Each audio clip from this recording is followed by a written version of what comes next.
इस एपिसोड में आप देख रहे हैं संध्या सूरज से कहती है कि ये क्या किया आपने। बाबू से झूठ क्यों बोला। बाबू को तोड़ दिया आपने। चले जाने देते मुझे यहाँ से। आपकी गुनहगार मैं हूँ। बाबू को क्यों। सूरज संध्या की तरफ देखता है और बैग लेकर चला जाता है कमरे में। संध्या अपना आंसू पोंछती है और वो भी कमरे में जाती है। सूरज कमरे में आता है और बैग नीचे रखता है। तभी संध्या भी आ जाती है सूरज के पीछे। सूरज पीछे मुड़ता है और संध्या को देखता है। संध्या सूरज के पास आती है और कहती है, आपने मेरे सवाल का जवाब नहीं दिया। सूरज कुछ नहीं बोलता, संध्या को देखता है और बाहर जाने लगता है। तभी संध्या कहती है, रुकिए। सूरज रुक जाता है। संध्या फिर कहती है, आपने अभी मुझे मेरे सवाल का जवाब नहीं दिया। बाबू मुझसे नाराज़ थी, मुझे घर से निकाल रही थी। ठीक ठाक सहना ही था मुझे, पर आपने झूठ क्यों कहा। आपके झूठ ने इस पूरे किस्से मेरी सज़ा बाँट दी। बाबू जिनकी कोई गलती नहीं है, सज़ा उन्हें भी मिल रही है। टूट गई हैं वो, और मैं जानती हूँ कहीं ना कहीं ये सज़ा आप भी पा रहे हैं। क्यों किया आपने ऐसा। कितना विश्वास करती थी वो आप पर। आपको उनसे झूठ नहीं बोलना चाहिए था। जवाब दीजिए आप मुझे। फिर सूरज गुस्से में संध्या से बोला, तो क्या करता आप बताइए मुझे। मैं तो क्या करता। हाँ, चुपचाप खड़ा रहता या फिर आपको घर से बाहर जाने देता।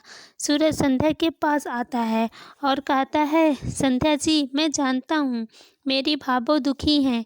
उनकी अपनी सोच है, उनकी अपनी मान्यताएं हैं, लेकिन कहीं ना कहीं ये धोखा तो अपनी भाभो के साथ भी हुआ है ना।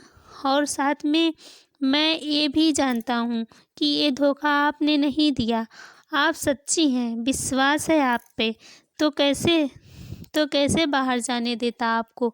संध्या जी, अगर आप मेरी जगह होती तो आप क्या करती। किसका साथ देती और किसका साथ ना देती। चुपचाप रहती या बोलती, या फिर ना बोलती। सच या झूठ के बारे में बोलती या फिर अपने परिवार के बारे में सोचती, या ये घर सोचती या परिवार सोचती। बोलिए, आप चुप क्यों हैं। जवाब दीजिए मुझे। बोलती क्यों नहीं आप। फिर चुप। सूरज और गुस्से में बोलता है कि कितनी बार कहा है आपसे कि आप चुप मत रहा करो।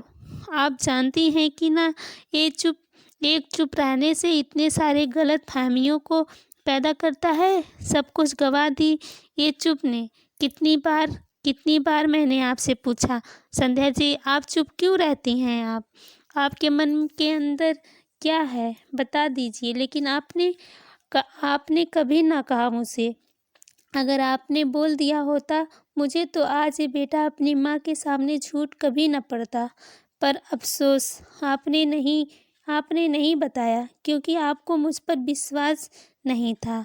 और अगर आपने बता दिया होता तो आज भाभो को कैसे भी करके समझा लेता। पर अफसोस संध्या जी, क्या आपको विश्वास नहीं हो पाया। और आज ये हालात हो गए हैं कि आपने मेरे लिए रास्ता भी नहीं छोड़ा। संध्या रोती है, कुछ नहीं बोलती। सूरज संध्या के पास से जाने लगता है, फिर रुकता है और कहता है, एक सवाल मेरे पास भी है। और फिर संध्या के पास आता है, कहता है, जब आपको आपके भाई के बताए हुए झूठ का पता चल ही चुका था, तो फिर आपने ये झूठ छुपाया ही क्यों।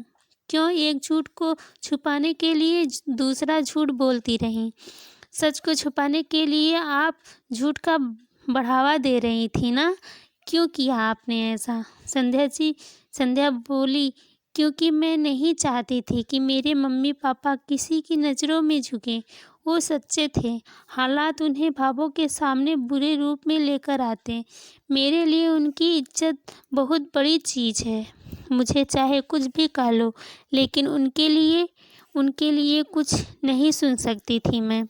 जिन्हें इतना चाहो, इतना सम्मान दिया, उन पर इस तरह का इल्ज़ाम लगा, उनका अपमान नहीं सह सकती थी मैं। फिर सूरज बोला, बस इसलिए मैंने ये झूठ बोला। शायद शायद आपको अपनी बातों का जवाब मिल गया। संध्या रोती है और कुछ नहीं कहती। फिर संध्या कहती है कि मैं अभी भावों के पास जाऊंगी और उनसे माफ़ी मांगूंगी। ये सब मेरी वजह से हुआ है। सूरज बोला, नहीं अभी नहीं, आप भावों के पास मत जाइए, बात और बिगड़ जाएगी। मैं देखता हूँ। सूरज चला जाता है। संध्या वहीं सोचती है। नेक्स्ट वीडियो देखने के लिए चैनल को लाइक, सब्सक्राइब, कमेंट ज़रूर करें।